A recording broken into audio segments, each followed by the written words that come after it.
everybody. Welcome back to Activity Analysis Nerds. This is Mrs. Calloway here, where we turn textbooks into conversations you can actually stay awake for. And this is Dr. Krycha. Today we're kicking off Chapter 1 from Occupational and Activity Analysis, but in podcast form. No slides, no laser pointer, just two nerds talking OT. Exactly. So let's dig into what occupational and activity analysis actually is and why it's such a big deal in our profession. Let's start at the foundation. Occupations are the focus of everything we do in occupational therapy. They're not just tasks, they're meaningful, purposeful activities that unfold over time. That's right, Dr. K. They can be observable, like grooming or cooking, or completely internal, like meditating or planning your day. And here's the key. Occupations aren't random. They tie into identity, roles, habits, values. Basically the stuff that makes someone them.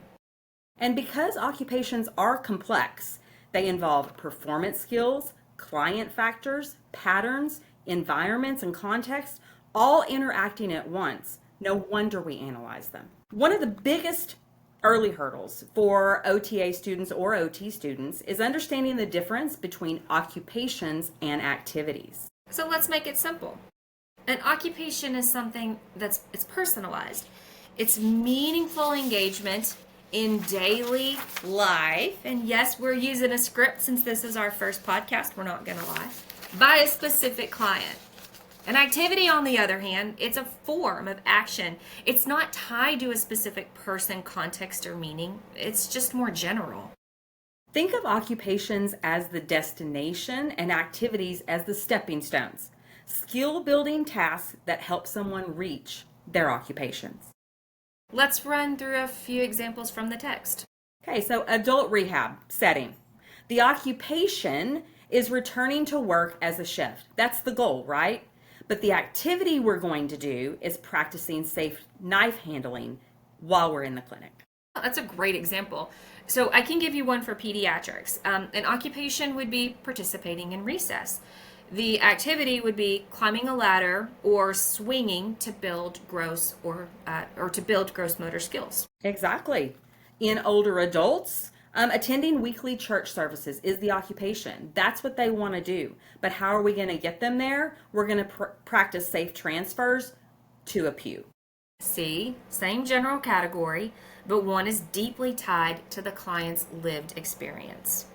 So now let's clarify another pair of terms students often mix up: activity analysis and occupational analysis.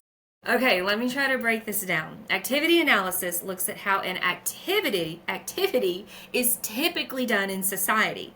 But the occupational analysis looks at how your client does it. Not their performance, but their version of the occupation within their context. So don't confuse either of those terms with performance analysis, which assesses a client's actual abilities during evaluation. So why do OT practitioners spend time learning this skill? Well, because analysis gives us superpowers. For example, it helps us identify what materials and equipment we need. It helps us understand the therapeutic value of a task, which makes us skilled clinicians. It helps us to grade and adapt the activities to meet the needs of our clients. It helps us to document more clearly, select appropriate interventions that are client-centered, and identify areas where the client may need additional support. So what you're saying is, without an activity analysis, we'd basically just be guessing.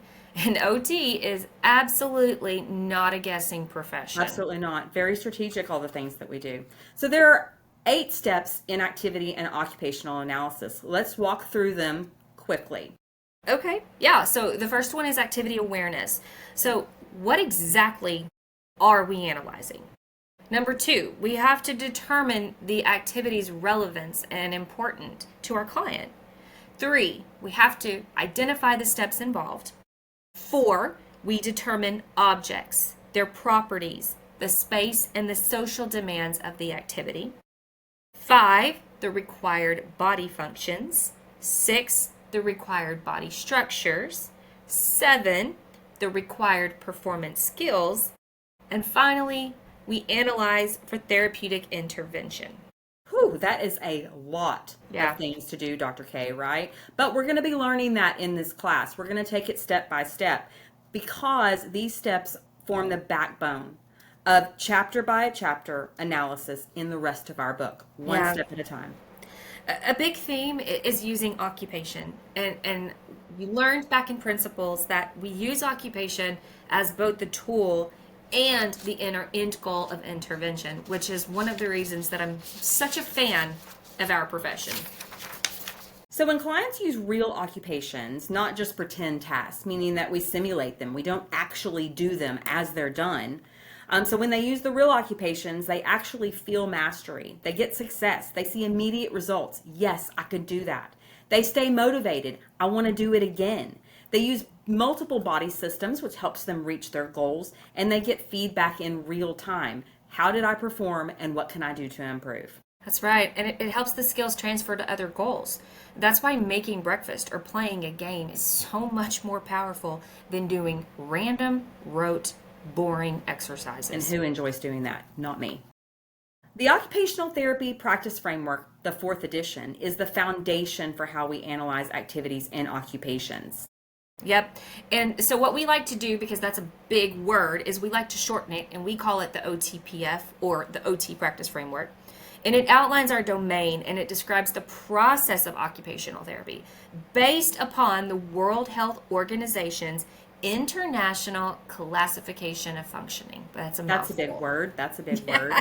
But the domain, you guys, is all about why we do what we do and why we are relevant in patient rehabilitation. It's super, super important. This document is your manual to what you do.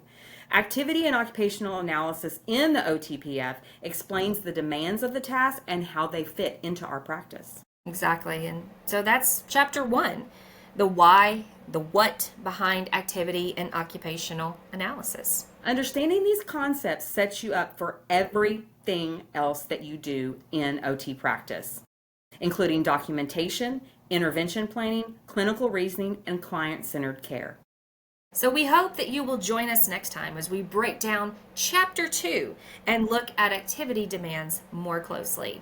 And as always, stay curious, stay client-centered, and stay occupied. Bye, guys. Bye.